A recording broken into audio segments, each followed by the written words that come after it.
Hello my Funatics, it's Fufu here, and today I'm very excited to reintroduce something to my channel, which is Wi-Fi battles, and in a pretty exciting way because I'm battling an actual GBA coach in the form of Dan, also known as aDrive. A really great guy. Please go and check out his channel. He's got some great content, and also he's absolutely killing it in the GBA with a really cool team that I definitely approve of. You'll see in a second what it is. So please go and check out his channel. I would really appreciate it, and you'll be doing yourself a favor too because his content is amazing. Now, why am I playing Dan this week? Well, he would have been playing Steve, also known as Magnitude, but Steve has had to step down. So unfortunately, Dan was looking for an opponent, and he knew that I had some history in the GBA, so he asked me, and I was more than happy to oblige because I do love this format. It's really interesting. If you don't know about the GBA, I will tell you about it as we look at the teams. So Dan's team is the St. Louis Rampardos, and you can see he's got his mons on the left hand side there. My mons that I have access to are on the right, the Milwaukee Sawsbucks. We each have to pick 6 Pokemon from the teams we have, and we then have this battle to see who will win. It's very exciting. So Dan has some big threats on his roster, and the threats that I see, which are quite scary, are the Mega Sableye Chansey core. It's a great wall core that's been really working out for him. He's used it really well, and I love the way he's using Mega Sableye. I have to say, one of my favourite mons, and he is just, oh, it's beautiful. It's wonderful. I love it. And the cool thing about his team is he's got those walls, and then a lot of other bulky mons that can support that wall core, like Mew, like Rotom, and then a couple of bulky grass types in Vileplume and Gourgeist. So he's got a lot of defensive options. Also, Nidoqueen's really bulky. But the thing about all the ones that I just mentioned is they can also go offensive as well. So you can never quite know what he's running.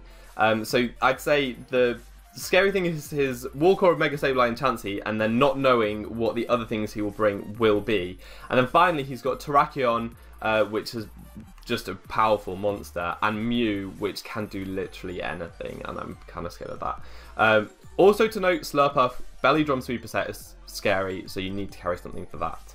So those are the threats that I was looking at when I was thinking about how to build my team from the Pokemon on the right. I have to pick 6, and I have to think about what I want to bring.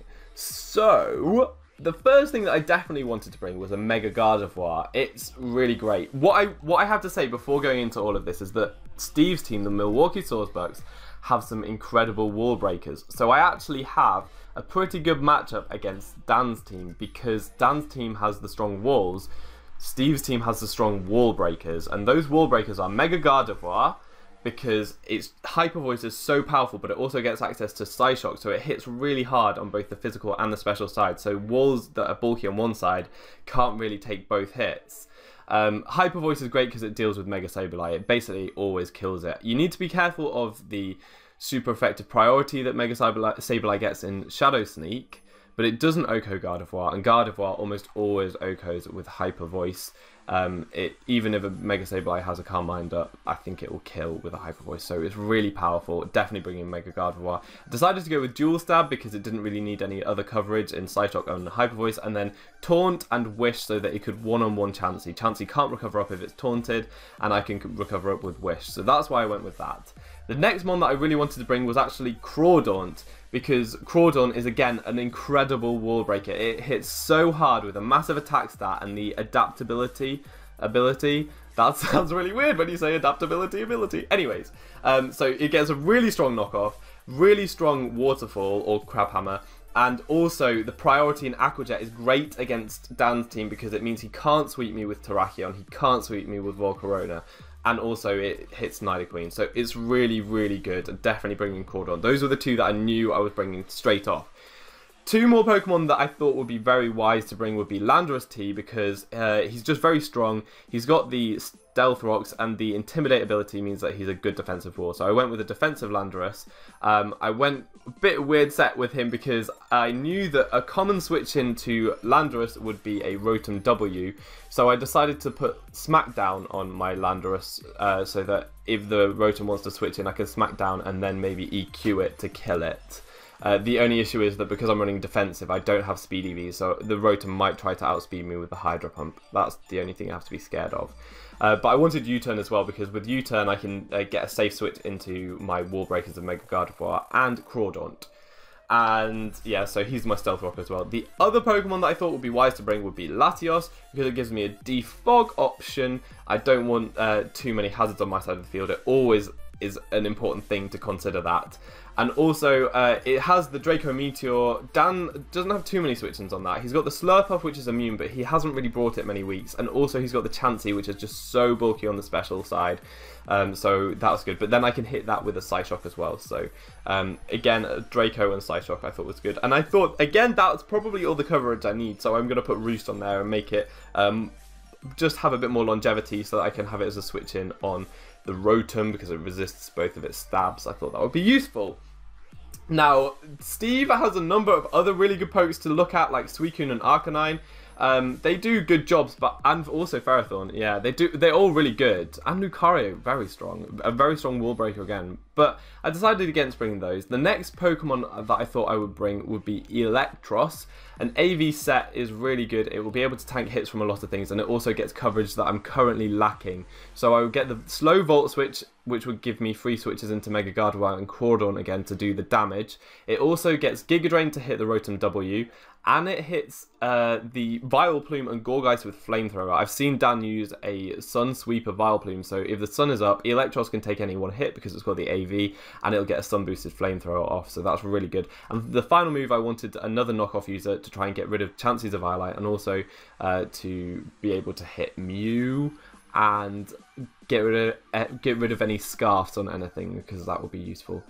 So Electros is there, just a nice little niche it's filling. And finally, I went a bit off-piste with this last one. I criticised Steve for picking it when he first did his draft, but I actually picked Miltank because I wanted a good switch in on Will-O-Wisps, because he's got Mega Sableye, Mew, Volcarona, Rotom W and Gourgeist that can all learn Will-O-Wisp. I thought that would be the most likely status coming my way, so I wanted a good switch in. I could have picked Arcanine, but I liked Miltank because I would also get Heal Bell to heal everyone else up, and it gets Milk Drink, it's really bulky. I can make it especially defensive to support the defensive Landorus, and the moves that I then picked for it were Facade, because if I did get burned, I could hit things really hard. I also went with the scrappy ability to hit Mega Sableye.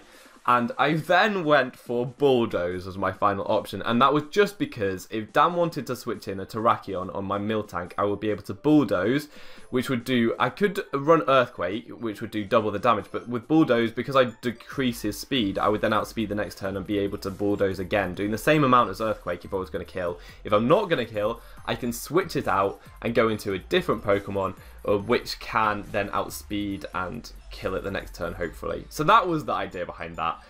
Anyways, that was a rather long kind of explanation as to what I did with the team. Let's get into the battle now. So you can see from team preview that Dan had brought a lot of the things that I thought he brought. He's got that scary Sableye Chansey core, and then Mew, Rotom and Nidoqueen. I don't know if they're going to be offensive or bulky. And then finally the Terrakion, just to bring the power that is a big threat to my team. As I say, it just takes out my Electros and my Miltank and Gardevoir, so it is pretty scary. I decided to lead with Landorus because I knew that I could U-turn out if I didn't like the matchup, or I could try and get my rocks up early. He actually leads with his Nidoqueen, and in the back of my head I was thinking he could be trying to be cheeky and get the first turn KO with a Scarf Ice Beam Nidoqueen. So I'm going to scout for that by switching into my Electros. And we see here that he does actually just go straight for the Ice Beam. Now, it was a risky play because I could have been a Scarfed Landorus and just gone for an EQ, but that was a risk he was willing to take apparently, and I think that he's probably Choice Scarf. He could be something like Sash or Shuckerberry or something. I think that's the ground one. But yeah, anyway, I want to knock off because I want to get rid of the Nidoqueen's item. I want to know what it has.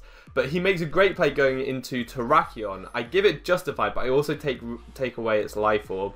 So it's a bit of a trade-off, not too upset about it. I can go into my Landorus. Defensive Landorus can remove that attack boost, so I should be able to take any hits from it, which is fine. And I'm planning on just trying to get my rocks up early, because even though his team isn't particularly weak to rocks, chip damage definitely helps on things like Chansey, which doesn't have the leftovers, and the same with Sableye. Just getting some chip damage means that I can more likely 2-hit KO stuff. I take the Stone Edge fine, but it turns out that he's running HP Ice Terrakion, which is really, really wise, really clever, and I'm so glad that I got rid of that Life Orb because it would have done a lot more damage. I'm able to get my rocks up, but I want to keep my Landorus around because it means that I can solve any Volt switching he might have on his Rotom or even his Mew. So I'm going to go into my Latios because I know that I can take HP Ices relatively well. Terrakion, it hasn't got the highest special attack, and Latios has got really good special defense. I'll outspeed the next turn. If he went for a Stone Edge, I'd have taken a lot of damage, but it was a risk that I was willing to take.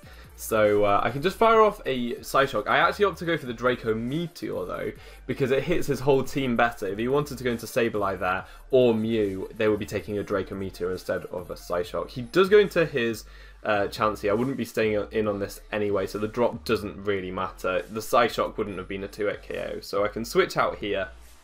And I'm going to try and keep the offensive pressure on though, because he might want to go for a soft boiled, and I can go into my Crawdaunt to fire off a knockoff. He doesn't really have any switch-ins to Crawdaunt's knockoff because he could go into Terrakion, but then I take it out with the Aqua Jet. He actually doesn't stay in with the Chansey though, and he made a double switch into the Terrakion, thinking that I would probably switch into something else. I don't know. But actually, this is a great matchup for me. It means that I can just go for an Aqua Jet. I didn't want to over-predict at this stage because Crawdaunt is far too important for me. It takes on a lot of his team really well. Dan obviously thought that either I would over-predict or that he might live. If I wasn't Life Orb, he could have lived that. But I knew that I was going to KO. So that was quite a risky play on Dan's part, and it really puts me in a great position right now. Dan now sends in his Rotom, and I don't know if he's going to want to burn me or Volt Switch. I go into Specially Defensive Miltank, which should be able to take any hits, and if he burns me, I've got the powerful Facade to hit it with. But he actually sets up the Reflect, which is not good for me. I won't be able to hit it at all with Miltank because it's an unboosted Facade through a Reflect, so I don't want to stay in. I'm actually going to go into Atrocity, my Electros, because I can eat that Volt Switch up easily. If he'd gone for Hydro, I could have taken 2 and Giga Drained. And he goes for the Volt Switch, goes into the Sableye, thinking he might want to get a burn. Now, if he outspeeds and goes for a Prankster move, that's fine. I'm going to go for a Volt Switch so that I can get a free switch into my Gardevoir. If he doesn't outspeed, I know that he's going for an attack, so I probably won't bring in Gardevoir. I'll bring in something else to take that hit. He actually goes for Will-O-Wisp, misses. Doesn't really come into play, seeing as though I am a special attacking set with the knockoff. It's not a mixed set really. I've got a minus attack nature, so the burn doesn't really make much difference. And I do get that free switch into Gardevoir. Trace the Magic Bounce, doesn't matter because I'm going to Mega Evolve this turn. And I'm just going to go straight for a Hyper Voice, for which Dan really doesn't have many switches. If he is a Choice Scarf Nidoqueen, that means he's probably not invested in bulk and will get 2-hit KO'd. Not that I can stay in on a Choice Scarf Nidoqueen. His Chansey's too low to take the hit as well. Mew probably could take it, maybe not after Rocks. I didn't do the calc, depending on if he's bulky or not. But he just stays in, and I'm able to take out the Sableye. I thought he might go for a Shadow Sneak or something when I saw he was staying in, but nope. I am able to take that out, so that is really good. I'm in a great position right now. Even though my Lando is looking quite unhealthy, everything else is looking pretty good. So Nidoqueen comes in here, fires off a Poison Jab. Miltank can take it even though it's specially defensive because it's got great natural defense. And right here, I didn't really know what I'd do to it with the Miltank because my Facade isn't going to be doing too much. Bulldoze, I suppose, would do all right amount, and I might even outspeed the next turn. But seeing that it's locked into the Poison Jab, most likely, I'm going to go into the Landorus. Now, here I will be able to tell, because if he wants to just switch up and go for an Ice Beam and he outspeeds, I know that it's just an offensive Nidoqueen. But if he switches out, it's most likely because he is Choice Scarfed. And we see here that he switches out, and that's the point in the game where I just decide I'm going to play as if that Nidoqueen is Scarfed, because I really don't think it's anything else. I actually go for a Smackdown here, because either he would stay in and take out my Landorus, or he would switch out, probably to Rotom, and I can Smackdown, and then hopefully hit it with an Earthquake. But unfortunately the Reflect is still up. That's looking like it's probably a defensive Rotom. I don't think I would kill with the Earthquake, so I'm going to switch out my Landorus. As I say, I like having the ground type around just to limit how much Rotom can go for the Volt Switch. And I'm going to go back into my cow, because my cow can take the special hits. Even though that was a crit, not great. 2 crits would definitely kill my cow. Hopefully he won't get that, but I can Milk Drink now anyway, because I will outspeed Rotom, unless he's speed crept Miltank, but I think that would be a very strange thing to do. I mean, it would also be speed creeping Gardevoir, but we could call it speed creeping Miltank if I want to. He's going to go for another Hydro hit, and also get another crit. So Hydro, at this point, is the most reliable move used in this match, seeing as though it's hit twice and critted both times. My Miltank can take the hits though, because it is very specially bulky. And I'm actually just going to go for Bulldoze, because I wanted to take the opportunity to hit a Rotom with a ground move. I kind of just wanted to style it a bit. The Rotom's going to go for Volt Switch now, meaning that it'll do some more damage to my Miltank. I could have Milk Drink there, probably would have been the better play, just to keep myself at really nice health, because Miltank does a great job at walling the majority of Dan's team. But the Nidoqueen now comes in for free. I'm going to switch into my Landorus, because Landorus is a bit more disposable at this stage. Miltank can Milk Drink up, whereas Landorus is stuck at that amount of HP, really. It does have lefties, but it's not going to recover very fast. So I'm just going to go into Landorus. If he goes for the Poison Jab, that's great. I can live and then probably Earthquake. If he goes for the Ice Beam, then that's fair enough, but he's then locked into Ice Beam, and I can go into Crawdon and get a lot of momentum. He does go for the Ice Beam, great prediction, takes out my Landorus. I don't think that would have killed my Miltank, because I am max special defense. And now I can go into my Crawdon. I could have clicked Dragon Dance here, but in the back of my mind, I just had a thought, he could be double Scarf. He could have a Mew that's also Scarfed. If I Dragon Dance now and he's got a Scarf Mew, that is not great for me. He also might have Vacuum Wave Mew, so I felt like just going for a knockoff is a great play, because I'm guaranteed a kill here. It would kill anything on his team, and yeah, it just was the best play. The Rotom goes down, and now looking pretty secure, even though both my walls are low. Well, my Lando's dead and my Miltank is not the most healthy, but I'm still looking pretty good. I've got a lot of potent threats still left. The Mew comes in, and this is the first time I'm seeing it, so I can kind of scout to see what sort of a Mew it is. And it's just going to go straight for the Volt Switch, which does a lot of damage, seeing as though Volt Switch is not a particularly powerful move, and it's not Stab, and this is a really specially defensive Miltank. So I'm thinking it might be modest, but it could still be Scarf, and Scarf would definitely carry Volt Switch just to get the momentum. So I still don't know what item that Mew is, but I have to be aware of Scarf. So Chanseyble comes in, and it goes for the Poison Jab. That's going to kill my Miltank. I don't have a Landorus to switch in now to make the most of that, but what I do have is an Electros, which can now also go for a knockoff, because if I can get rid of this Scarf, then I basically just win with Gardevoir, I think. If I can knock off a Mew, that would be great. I would see what item it is, and I would do damage. And if he goes into Chansey, it loses its Violite, making it pretty much useless, because everything else on my team will now hit it really hard with Psy Shocks or knockoffs or whatever. Even though Chansey loses the Violite, knockoff does the same amount with or without the Violite, because with it you get the item boost, without it you don't get the Violite boost. So either way it's going to do the same amount. I want to make the most of the damage on this Chansey right now. If he goes for a soft boiled, I wanted to be able to waterfall it to kill it. He actually goes for the Seismic Toss, which is the best play, because as I say, if he had gone for the soft boiled, I would have been able to kill it with a waterfall anyway. But I can now kill the Chansey with a knockoff. It would have it would have taken out anything on his team. It would definitely have taken out the Mew, and I think it would have taken out the Nidoqueen, but I have Aqua Jet for that anyway. The Mew comes in here. I want to save Crawdon with the Aqua Jet, because it's probably my safest way of dealing damage to the Nidoqueen. I'm not sure if it does take it out from where it is, but I know that it'll deal a lot.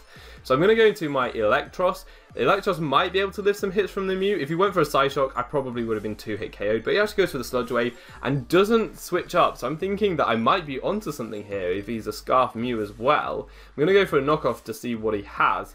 It turns out he's actually got the Assault Vest, which is really interesting, and he doesn't seem to have the Psyshock, because I would have thought Dan would know I'm Assault Vest at this stage. I've switched up moves, and yeah, I think he would know. So I don't think he's got the Psyshock. But I can just go into Gardevoir now. Seeing as though he was Assault Vest, I think he's probably invested in HP, not speed, so I'm probably going to outspeed, even though I'm not max speed. And I do. I'm able to take out the Mew with the Hyper Voice. He could have switched into the Nidoqueen there, but that would just ensure that my Aqua Jet will kill. So anyway, Nidoqueen comes in here, and it's the time to say au revoir to au revoir. This nickname is basically because we're saying au revoir to Steve, because he's stepping down from the GBA and he's not uploading to YouTube anymore, which is very sad. Someone who definitely inspired me in YouTube. So we're saying au revoir to au revoir, and it comes quite close now, because if this poison jab takes out my Latios, I have to bank on the Aqua Jet, but Latios does live the poison jab, and I'm able to get that side shock off, which is easily going to take out Nidoqueen. So it's going to come down to a relatively close 2-0, and really good battle. Thank you very much for the opportunity, Dan. I really enjoyed it. I really enjoyed the team as well. There was I got to use some really fun sets, and yeah, it was really nice. I think that Steve did draft really well this time, so kudos to him. Dan's team is super scary, and not knowing what was Choice Scarf and not knowing what wasn't, that really played with my head, and I had to play quite safely. I had to like hold things back. I didn't really want to go with for the Dragon Dance with Cordon, even though it may have won me the game at some points, just because I wasn't sure, and Dan definitely played that well. I think the biggest changing point in the match was when the Terrakion went down really early, because that helped me out a lot. It meant that it wasn't so crucial keeping my Lando around, and yeah, it just helped me free up some space there. But it was a really good battle, and I really enjoyed it. Please go and check out Dan's channel. He is killing it in the GBA. It's amazing to watch. I really, really like the way he's using his pokes. He's being creative, but at the same time, he's being he's making sensible move sets and things, so it's really, really interesting to see. So go and check that out. I hope that you liked some Wi-Fi content. If you'd have done anything differently, if you'd have picked different Pokemon for the battle, if you made different moves at different points in the game, I'd love to hear it, so leave in the comment section that. All that's left to be said is I've been Fufu, you've been awesome, and hopefully see you next time. Bye!